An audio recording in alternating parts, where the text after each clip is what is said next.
2006 में मुंबई में बम धमाके हुए। उन बम धमाकों में 189 लोग मारे गए, 189, 800 लोग घायल हुए। ट्रायल चला, ट्रायल कोर्ट ने 12 लोगों को फांसी दिया और मुंबई हाई कोर्ट ने उन 12 को बरी कर दिया सबूत के अभाव में। इसका मतलब यह हुआ या तो ट्रायल कोर्ट के जज साहब नासमझ थे या तो मुंबई हाई कोर्ट के जज साहब नासमझ हैं। मुझे समझ में नहीं आ रहा है इस संविधान में हाई कोर्ट के माननीय जजों को अनलिमिटेड पावर दिया हुआ है। एक बार इनको बरी करने के पहले इनका narco polygraph brain mapping test क्यों नहीं करवा लिया?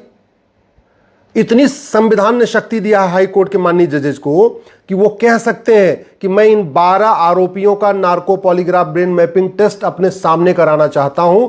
सारे सवाल मैं खुद पूछूंगा और मैं जवाब सुनना चाहता हूं कि ये 12 वास्तव में निर्दोष हैं या दोषी हैं। कर लिए होते, क्या दिक्कत क्या थी? अरे 189 लोग मरे थे, 800 लोगों की जान गई थी। नार्को पॉलीग्राफ ब्रेन मैपिंग करने में कोई फांसी पर थोड़ी चढ़ाना होता है, इंजेक्शन लगाना होता है, 2 इंजेक्शन लगाना होता है। और ये 12 आरोपी थे जिनको फांसी हुई थी, 12 आरोपियों का टेस्ट करने में कितना दिन लगता? 12 दिन लगता। एक दिन अगर इन 12 आरोपियों का narco polygraph brain mapping test कराते तो 12 दिन में 12 के narco polygraph brain mapping test हो जाता। आप अपने सामने करा लेते, सारे सवाल खुद पूछ लेते। चलो पुलिस के ऊपर भरोसा नहीं, राज्य सरकार के ऊपर भरोसा नहीं, जांच एजेंसी पे नहीं भरोसा, तो खुद ही अपने सेटिस्फेक्शन के लिए टेस्ट करा लेते और कराने के बाद सोचते कि वास्तव में पुलिस ने जांच सही किया कि नहीं सही किया, ट्रायल कोर्ट ने जो फांसी दिया था वो सही दिया कि नहीं दिया। लेकिन नहीं, यह सब नहीं करना। Narco polygraph brain mapping test करने से आतंकवादियों के मानवाधिकार का हनन हो जाएगा।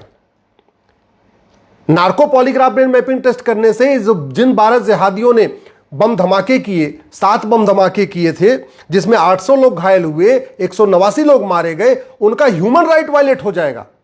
ये जो 800 लोग घायल हुए, इनका कोई ह्यूमन राइट नहीं है क्या? 189 लोग जो मर गए, उनका परिवार बर्बाद हो गया, उनका कोई ह्यूमन राइट नहीं है क्या? सारा ह्यूमन राइट आतंकवादियों का, अलगाववादियों का, जिहादियों का, हत्यारों का, भ्रष्टाचारियों का ही है। आसमान टूट पड़ेगा अगर narco polygraph brain mapping test हो जाएगा। इसलिए मैं आप लोगों से कह रहा हूं, आवाज उठाइए, इस सड़ी हुई न्यायिक व्यवस्था के खिलाफ आवाज उठाइए, जस्टिस विद इन ईयर लागू करिए।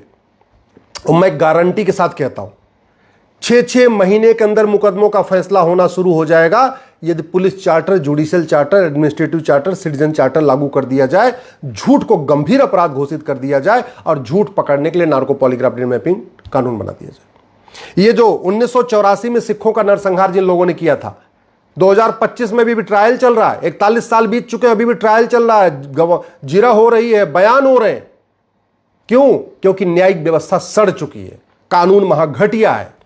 ये 1984 में जिन लोगों ने सिख भाइयों को मारा था, अगर हमारे पास नार्को पॉलीग्राफ ब्रेन मैपिंग कानून होता तो 1985 तक इनको सजा हो चुकी होती। और जो करोड़ों रुपए इनके जांच पे खर्च हो रहे हैं, जिरह पे खर्च हो रहे हैं, पुलिस को वेतन देना पड़ रहा है, सरकारी वकील को फीस देना पड़ रहा है, ये करोड़ों रुपए बच गया होता। नार्को पॉलीग्राफ ब्रेन मैपिंग कानून होता तो 1990 में जिन लोगों ने कश्मीर में नरसंहार किया था उनको 1991 में 1 साल के अंदर फांसी हो चुकी होती। ये जो करोड़ों रुपए बच जाता जो पुलिस के ऊपर खर्च हुआ है, सरकारी वकीलों के ऊपर खर्च हुआ है, फीस देने के ऊपर खर्च हुआ है।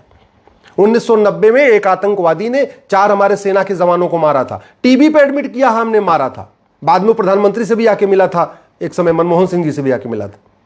नार्को पॉलीग्राफ ब्रेन मैपिंग कानून होता तो 1991 में उसको भी फांसी हो जाती।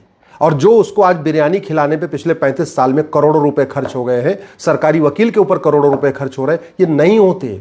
और ये जो सरकारी वकील की फीस जाती है, ये पुलिस वालों के ऊपर जो वेतन जाता है, ये सब आपके जेब से खर्च हो रहा है, आपके जेब से, आपके जीएसटी से, आपके इनकम टैक्स से, आपके टोल टैक्स से, आपके रोड टैक्स से, आपके वैट से, आपके टीडीएस से हो रहा है।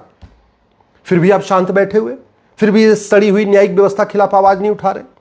अगर नार्को पॉलीग्राफ ब्रेन मैपिंग कानून होता तो 2006 में जिन लोगों ने मुंबई में बम धमाका किया था, 2007 में फांसी हो चुकी होती है। ये आज की डेट में हाईकोर्ट के जज साहब भी बरी नहीं कर पाते। अगर narco polygraph brain mapping test होता, उसकी वीडियोग्राफी होती, साफ साफ वो खुद ही बताते कि हाँ हमने ये काम किया है। पता नहीं क्यों नहीं कानून बना रहे, किसको बचा रहे। आतंकवादियों के मानवाधिकार कितनी चिंता, जिहादियों के मानवाधिकार कितनी चिंता, और भारत में रह रहे आम जनता के मानवाधिकार की कोई चिंता नहीं। कितने लोग अब तक मारे जा चुके। कन्हैयालाल की हत्या हुई थी, उदयपुर फाइल भी बन रही है, लेकिन कन्हैयालाल के हत्यारों को फांसी नहीं हुई। क्यों? नार्को पॉलीग्राफ ब्रेन मैपिंग कानून नहीं है। राजू की हत्या हुई, कृष्णा की हत्या हुई, शिवम की हत्या हुई, बादल की हत्या हुई, नीलेश की हत्या हुई, कमलेश तिवारी की 2012 में हत्या हुई थी, याद है आपको? लखनऊ में आके घर में घुस के गला काट के मार के गए थे। वीडियो है, उसका फुटेज है, मारने वालों ने खुद ही वीडियो बनाया था। आज तक कुछ नहीं हुआ। 2012 में हत्या हुई थी।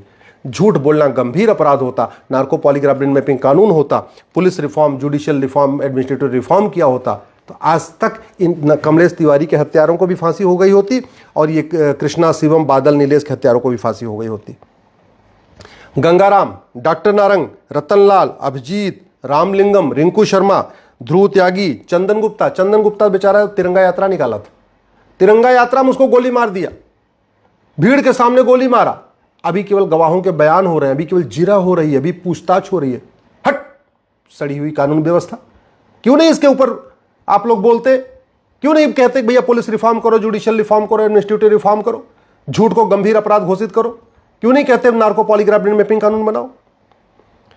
बंधु प्रकाश, रचित जाटव, अंकित शर्मा, दिलवर नेगी, किशन भरवाड़, अंकित सक्सेना दिल्ली में गला रेत के मारा था पकड़ के सामने, लेकिन कुछ हुआ नहीं। क्यों? क्योंकि न पुलिस रिफॉर्म हुआ, न जुडिशियल रिफॉर्म हुआ, न एडमिनिस्ट्रेटिव रिफॉर्म हुआ, न सिटीजन चार्टर लागू किया, न पुलिस चार्टर लागू किया, न झूठ को गंभीर अपराध घोषित किया, न नार्को पॉलीग्राफ ब्रेन मैपिंग कानून बनाया। ऐसे ही हजारों की संख्या में हमारे बेटे मारे जा चुके हैं और मारे जा रहे हैं। कन्हैयालाल की हत्या हुई थी, अभी कल जयपुर में एक और हत्या हो गई। ऐसे ही 14 चाकू मारा है छाती पे चढ़ के। लोगों की जान इतनी सस्ती हो चुकी, 1 लाख रुपए में किसी की हत्या करवा दो, 1 लाख रुपए में किसी के खिलाफ झूठा FIR करवा दो, 1 लाख रुपए में किसी के खिलाफ झूठी जांच करवा दो, 1 लाख रुपए में 10 झूठे गवाह खड़े कर लो। हम झूठ को गंभीर अपराध घोषित क्यों नहीं कर रहे हैं? झूठी शिकायत, झूठी जांच, झूठी गवाही को सीरियस क्राइम क्यों नहीं डिक्लेयर कर रहे हैं? अल्टीमेटली छूट रहे हैं, झूठी गवाही के दम पे छूट रहे हैं। और झूठी गवाही चूंकि अपराध नहीं है, तो लोग 10-10 हज़ार रुपए के लेके, 20-20 हज़ार रुपए लेके, 50 हज़ार रुपए की झूठी गवाही दे रहे हैं। कितने हमारी बेटियां, 1000 बेटियां पर डे लफ्ज़-ए-हाथ का शिकार हो रही हैं। साल में 3.5 लाख बेटियां लफ्ज़-ए-हाथ का शिकार हो रही हैं, और टोटल 5 लाख बहन बेटियां गायब हो रही हैं। अभी अलीगढ़ में 97 बेटियां हमारी गायब हो गई हैं, 97। इंदौर में एक लड़का 53 बहन बेटियों के साथ बलात्कार करके चला गया, लफ्ज़-ए-हाथ में फंसा के। मथुरा में एक ऑटो वाला 23 बहन बेटियों को लफ्ज़-ए-हाथ में ट्रैप करके चला गया। और फिर भी तू मैं हो रहा है, आरोप प्रत्यारोप हो रहा है, नूरा कुश्ती हो रही है, बतौलेबाजी हो रही। अंकिता को शाहरुख खान ने मारा, नेहा को अबरार ने मारा, श्रद्धा को आफ्ताब ने मारा, अंजलि को यामीन ने मारा, स्वाति को अरशद ने मारा, तनिष्का को साहिल ने मारा, कृति जैन को वसीम ने मारा, बबली को शहजाद ने मारा। नार्को पॉलीग्राफ ब्रेन मैपिंग कानून होता, अब तक इन सभी जिहादियों को फांसी हो चुकी होती। लेकिन ना, बस दुनिया भर की बातें हो गई, समाजवाद, गांधीवाद, अंबेडकरवाद, फलाने ढेकाने, अभी इनकी जयंती मनाना, अब इनकी पुण्यतिथि मनाना, अब ये करना, वो करना। बस पुलिस रिफॉर्म नहीं करना, जुडिशियल रिफॉर्म नहीं करना, एडमिनिस्ट्रेटिव रिफॉर्म नहीं करना, झूठ को गंभीर अपराध घोषित नहीं करना, नार्को पॉलीग्राफ ब्रेन मैपिंग कानून नहीं बना, बस दुनिया भर की बाकी सारी बतौलेबाजी चलेगी। अंतिमा को रिजवान ने मारा, दीक्षा को इमरान ने मारा, नीलम को तालिब ने मारा, एकता को तैमूर ने मारा, निधि को हैदर ने मारा, नीतू को लाइक ने मारा, वर्षा को वारिस ने मारा, प्रिया को एजाज ने मारा। 1000 बेटियां लफ्ज़-ए-हाथ का शिकार हो रही हैं। अगर वो फंस जाती हैं तो उनके साथ बलात्कार हो जाता है, अगर वो नहीं फंसती हैं, अगर वो ट्रैप नहीं होती हैं, विरोध करती हैं, तो चाकू मार दिया जाएगा, गला घोट दिया जाएगा, गोली मार दिया जाएगा। कौन है जिम्मेदार? मैं गारंटी के साथ कहता हूँ 90% लफ्ज़-ए-हाथ खत्म हो सकता है, 90% धर्मांतरण रोका जा सकता है, 90% घुसपैठी अपने आप भाग जाएंगे, जनसंख्या विस्फोट बंद हो जाएगा, तारीख पे तारीख बंद हो जाएगी, साल भर के अंदर मुकदमों का फैसला होगा।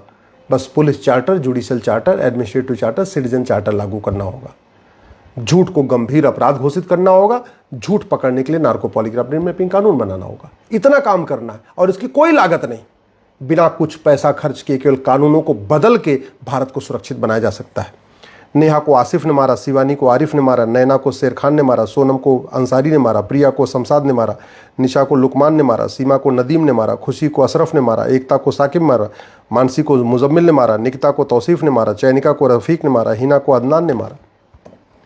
अगर अभी भी आप दल गुलामी नहीं छोड़ेंगे, अभी भी आप पार्टियों की गुलामी नहीं छोड़ेंगे, अभी भी आप केवल नेताओं के कथनी और करनी के अंतर को नहीं समझेंगे, और अभी भी आप घटिया कानूनों को बदलने के लिए आवाज़ नहीं उठाएंगे, तो एक दिन आपका बेटा भी मारा जाएगा, एक दिन आपकी बेटी भी मारी जाएगी। हो सकता है आपके घर में भी बम धमाका हो सकता है आपके पड़ोस में बम धमाका हो, आपके घर में ना हो सकता है आपके रिश्तेदार के यहाँ बम धमाका हो। आपके घर के अगर आपका बेटा और बेटी नहीं मारा जाएगा तो हो सकता है आपके रिश्तेदार का बेटा बेटी मारा जाए। भारत को सुरक्षित बनाना है तो दल गुलामी छोड़िए, पार्टियों की गुलामी छोड़िए, नेताओं की जय जयकार छोड़िए, कड़वा सच बोलना शुरू करिए, सच लिखना शुरू करिए, सोशल मीडिया में लिखिए, और सांसद विधायक को पकड़ के जाके उनके घर पे बैठ के उनसे बोल के आइए कि भाई बकवास बंद करो, तू मैं बंद करो, मुझे तो ये बताओ जस्टिस विद इन ईयर कब लागू होगा।